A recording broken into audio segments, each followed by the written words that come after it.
एक काश ने बदल दी देवानंद की जिंदगी। सुनिए अभिनेता देवानंद की कहानी जस्टिस अनिल वर्मा की जुबानी। ये रात ये चांदनी फिर कहाँ, सुन जा दिल की दास्तां दास्तां।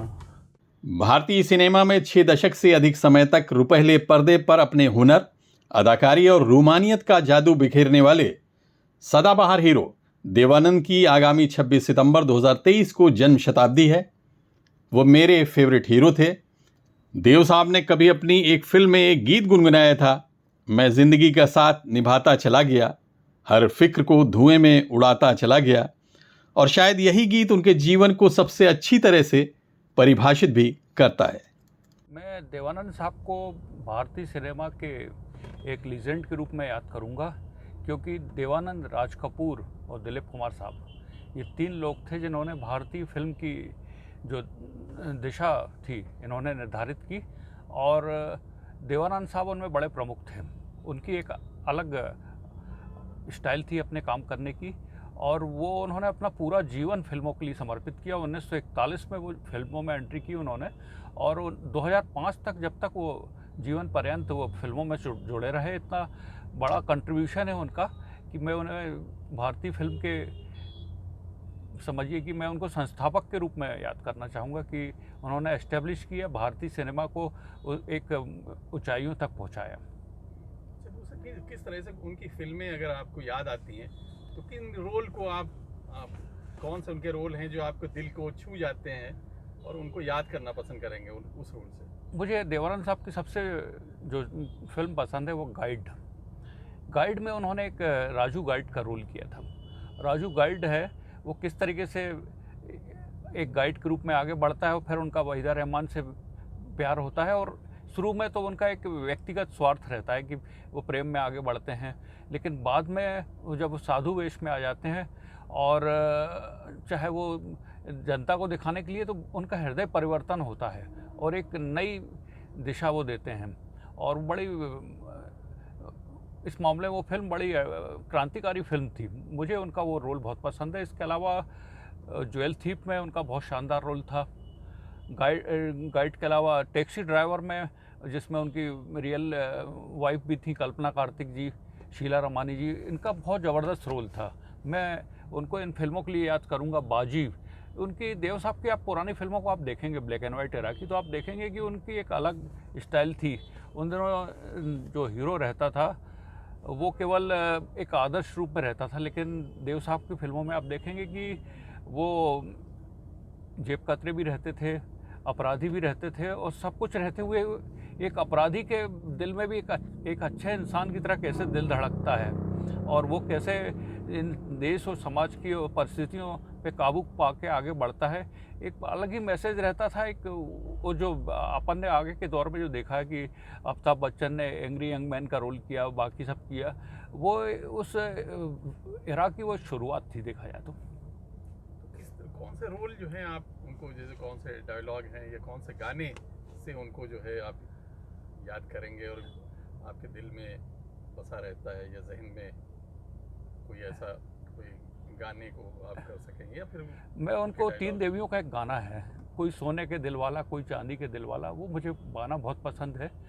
और मैं उसको देखता हूँ तो उनकी अलग ही स्टाइल थी कि बालों को झटके दे के चलना, एक दौड़ने की उनकी अलग स्टाइल थी, और हमेशा कॉलर बंद रखते थे, और इतने खूबसूरत थे वो कि तो कहा जाता है कि उस दौर में किसी एक वक्त पे तो कोर्ट ने उनके ऊपर प्रतिबंध लगाया था कि वो काले सूट को नहीं पहनेंगे, क्योंकि वो इतनी फिदा हो जाती थी लड़कियां कि कहीं ऐसा लगता था कि कहीं आत्महत्या ना कर ले।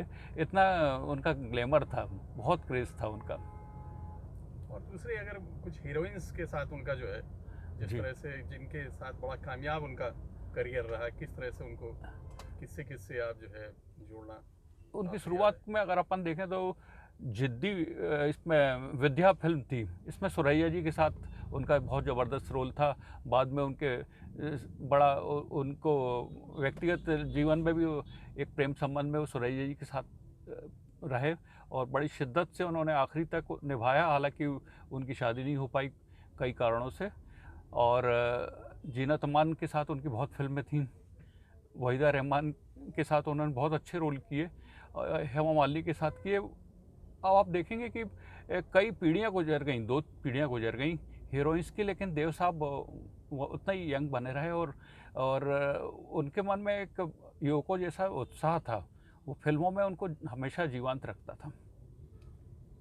तो क्या संदेश अगर उनसे निकाला जाए कि युवा पीढ़ी के लिए क्या संदेश उनका, हर समय की युवा पीढ़ी जी, क्या उससे इंस्पायर हो सकती है, क्या प्रेरणा ले सकती है? उनका जो जीवन का मोटो था कि हर वक्त आप काम को इतने समर्पण से करो कि वो आपकी पहचान बन जाए। हमें उनसे ये प्रेरणा मिलती है कि हम जो भी अपने जीवन में काम करें, इतनी शिद्दत से करें, उतना डूब के करें कि उसमें हमें मंजिल अपनी हासिल हो सके। ये एक नौजवानों के लिए उनका बहुत बड़ा पैगाम। देवानंद ने काम के सिलसिले में कई लोगों के दरवाजे खटखटाए, लेकिन निराशा ही हाथ लगी। सपनों की नगरी में खुद के सपनों को दूर जाता देख उन्होंने 85 रुपये मासिक वेतन के साथ एक जगह क्लर्क की नौकरी कर ली। कुछ समय बाद ये काम उन्हें रास नहीं आया और उन्होंने नौकरी छोड़ दी। फिर देवानंद को अगली नौकरी मुंबई के चर्चगेट स्थित सेना के sensor office, army correspondence sensor department में एक क्लर्क के तौर पर मिली।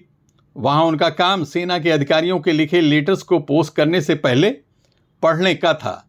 ब्रिटिश सरकार अपने अधिकारियों के खतों को भी सेंसर करती थी ताकि कोई गोपनीय सूचना बाहर न जा सके।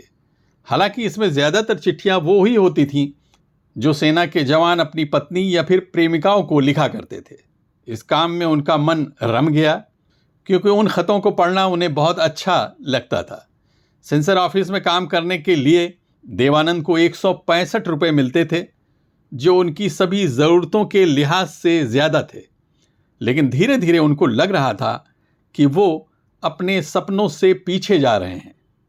देवानंद बनना तो चाहते थे फिल्म स्टार, लेकिन एक सरकारी बाबू बनकर रह गए थे।